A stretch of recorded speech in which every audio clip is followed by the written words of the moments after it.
Bulletin. Good simple tax అంటూ జీఎస్టీకి కొత్త భాష్యం చెప్పారు ప్రధాని మోడీ. జాతిని ఉద్దేశించి 30 నిమిషాల పాటు భావోద్వేగపూరిత ప్రసంగం చేశారాయన.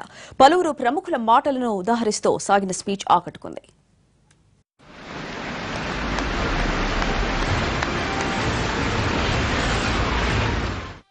నల్లధనాన్ని అవినీతిని నిరోధించే సరళమైన పారదర్శకమైన వ్యవస్థ దిశగా దేశం వేస్తున్న అతి గొప్ప ముందడుగు జీఎస్టీ అన్నారు ప్రధాని నరేంద్ర మోడీ.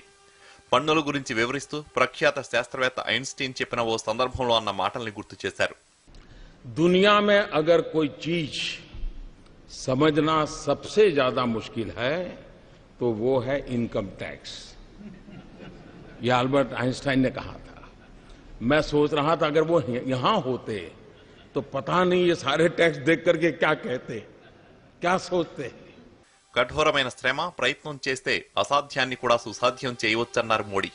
ఇందుకు జీఎస్టీయే గొప్ప ఉదాహరణ అంటూ చాణక్యుడు చెప్పిన మాటలను ప్రస్తావించారు. चाणक्य ने कहा था, यद्दुरम यद्दुराद्यम यच्चदुरे व्यवस्थितम तत्सर्वं तपसा సాధ్యం తపోహి దుర్తి క్రమం. గీతా రహస్యంలోని బాలగంగాధర్ తిలక్ వ్యాఖ్యలను ప్రధాని మోడీ ప్రస్తావించారు. సమానివ ఆకృతి సమానా హృదయానివ समानमस्तु वो मनो यथा व सुसहासति. आप लोगों का संकल्प, निश्चय और भाव, अभिप्राय एक समान रहे. आप लोगों के हृदय एक समान हो, जिससे आप लोगों का परस्पर कार्य सर्वत्र एक साथ भली प्रकार से हो सके. इस भाव से लोकमान्य तिलक जी ने भी हमें आज परिणाम दिया है. జీఎస్టీ కౌన్సిల్ 18 సార్లు సమావేశమై చట్టానికి తుదిరూపు ఇచ్చింది. దీన్ని భగవద్గీతలోని 18 అధ్యాయాలతో పోల్చారు ప్రధాని మోడీ. जीएसटी काउंसिल की 18वीं मीटिंग हुई और थोड़ी देर के बाद जीएसटी लागू होगा. ये भी संजोग है कि गीता के भी 18 अध्याय थे और जीएसटी काउंसिल की भी 18 मीटिंगें हुई. ఇక జీఎస్టీ ఇబ్బందులను గురించి చెబుతూ సైట్ మారినప్పుడు కొత్త నెంబర్ అద్దాలు పెట్టుకుంటాం. వాటికి అలవాటు పడేందుకు 1-2 రోజులు కొంత ఇబ్బంది తప్పదన్నారు. రాష్ట్రాలనే ముత్యాలను ఒక దారంలో గుదిగుచ్చి ఒక్కతాటిపైకి తెచ్చేందుకు చేసిన మహాప్రయత్నమే జీఎస్టీ అంటూ తనదైన శైలిలో చెప్పి ఆకట్టుకున్నారు Modi.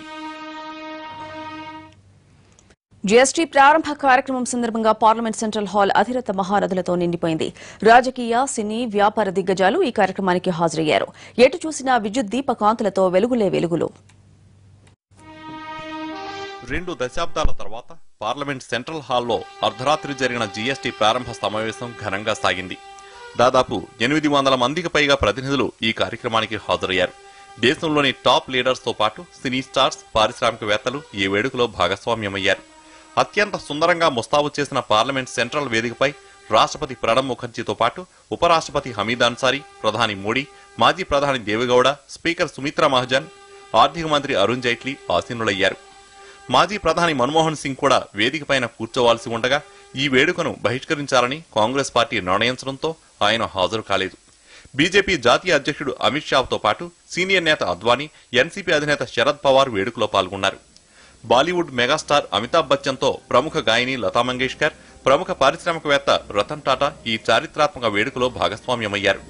Reserve bank governor Urjit Patel, మాజీ ఆర్థిక మంత్రి యశ్వంత్ సిన్హాతో పాటు జీఎస్టీ కాన్సెప్ట్ ను 2003లో తొలిసారి తెరపైకి తెచ్చిన విజయ్ కేల్కర్ కూడా ప్రారంభ కార్యక్రమంలో పాల్గొన్నారు. జీఎస్టీ కసరత్తులో భాగంగా జరిగిన చర్చల్లో కీలక భూమిక పోషించిన కౌన్సిల్ మాజీ అధ్యక్షుడు సుశీల్ కుమార్ మోడీ, వెస్ట్ బెంగాల్ మాజీ ఆర్థిక మంత్రి అసీం దాస్ గుప్తా, కేరళ మాజీ ఆర్థిక మంత్రి కేకే మణి పాల్గొన్నారు. Chief election commissioner Nazeem Zaidi, నీతి ఆయోగ్ వైస్ చైర్మన్ అరవింద్ పనగారియా, మెట్రోమ్యాన్ ఈ శ్రీధరన్, వ్యవసాయ శాస్త్రవేత్త స్వామినాథన్, కాగ్ శశికాంత్ శర్మ, సీనియర్ న్యాయవాదులు సోరీ సొరాబ్జీ, కేకే వేణుగోపాల్, హరీష్ సాల్వే కూడా వేడుకకు హాజరయ్యారు.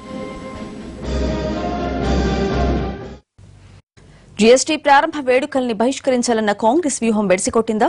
విపక్షాలను ఏకతాటిపైకి తేవడంలో ఆ పార్టీ విఫలమైందా అంటే అవుననే వినిపిస్తోంది. పార్లమెంటు సెంట్రల్ హాల్లో జరిగిన కార్యక్రమానికి పలు ప్రతిపక్ష పార్టీలు హాజరయ్యాయి. కాంగ్రెస్ ఏకపక్ష నిర్ణయం కారణంగానే విపక్షాలు రెండుగా చీలిపోయినట్లు తెలుస్తోంది. జీఎస్టీ ప్రారంభ వేడుకని బీజేపీ తన సొంత కార్యక్రమంగా భావిస్తుందన్నది కాంగ్రెస్ ప్రధాన ఆరోపణ. ఒకప్పుడు వ్యతిరేకించిన వారే ఇప్పుడు ఇంత హడావిడిగా అమల్లోకి తేవాల్సిన అవసరం ఏముందని ఆ పార్టీ ఆగ్రహంతో ఉంది. అందుకే జీఎస్టీ వేడుకలకు దూరంగా ఉంటామని ప్రకటించింది. యూపీఏ మిత్రపక్షాలతో పాటు మిగతా విపక్ష పార్టీలు తమ బాటలోనే నడుస్తాయని భావించింది. అయితే మిగతా పార్టీలతో సంప్రదించకుండానే నిర్ణయం తీసుకోవడంపై పలు పార్టీల నేతలు అసంతృప్తి వ్యక్తం చేశారు. అందుకే కాంగ్రెస్ కు హ్యాండ్ ఇచ్చి కార్యక్రమానికి హాజరయ్యారు. యూపీఏకు కీలక మిత్రపక్షమైన ఎన్సీపీ కూడా కాంగ్రెస్ మాటను కాదని జీఎస్టీ వేడుకలకు హాజరైంది. ప్రఫుల్ పటేల్, తారిక్ అన్వర్ తో కలిసి ఆ పార్టీ చీఫ్ శరద్ పవార్ వచ్చారు. అటు కాంగ్రెస్ తో సన్నిహితంగా ఉంటూ వచ్చిన సమాజ్వాదీ పార్టీ కూడా మనసు మార్చుకుంది. ఎస్పీతో పాటు జేడీఎస్, బీజేడీ పార్టీలు జీఎస్టీ ప్రారంభ కార్యక్రమానికి హాజరయ్యాయి. దీంతో మొత్తం 17 విపక్ష పార్టీలను ఏకతాటిపైకి తెచ్చి జీఎస్టీ వేడుకలను బహిష్కరించాలన్న కాంగ్రెస్ వ్యూహం బెడిసికొట్టినట్లయింది.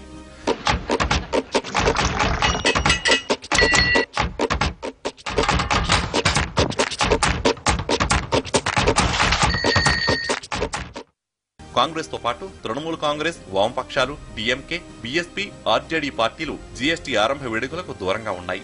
అటు జీఎస్టీ వేడుకలను తమాషాగా అభివర్ణించారు రాహుల్ గాంధీ.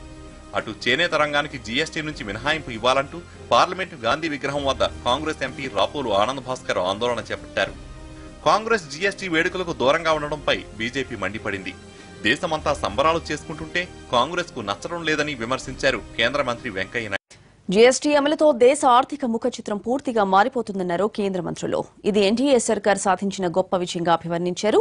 ప్రధాని మోడీ పట్టుదలతోనే జీఎస్టీ సాధ్యమైందన్నారు. జీఎస్టీ అమల్లోకి రావడంపై కేంద్ర మంత్రులు, ఎంపీలు సంతోషం వ్యక్తం చేశారు. జీఎస్టీపై కొందరు అనవసర భయాలు సృష్టిస్తున్నారని, అవన్నీ అపోహలేనన్న విషయం త్వరలోనే తేలిపోతుందని చెప్పారు. జీఎస్టీ అంటే గుడ్ సింపుల్ ట్యాక్స్ అని కొత్త భాష్యం చెప్పారు.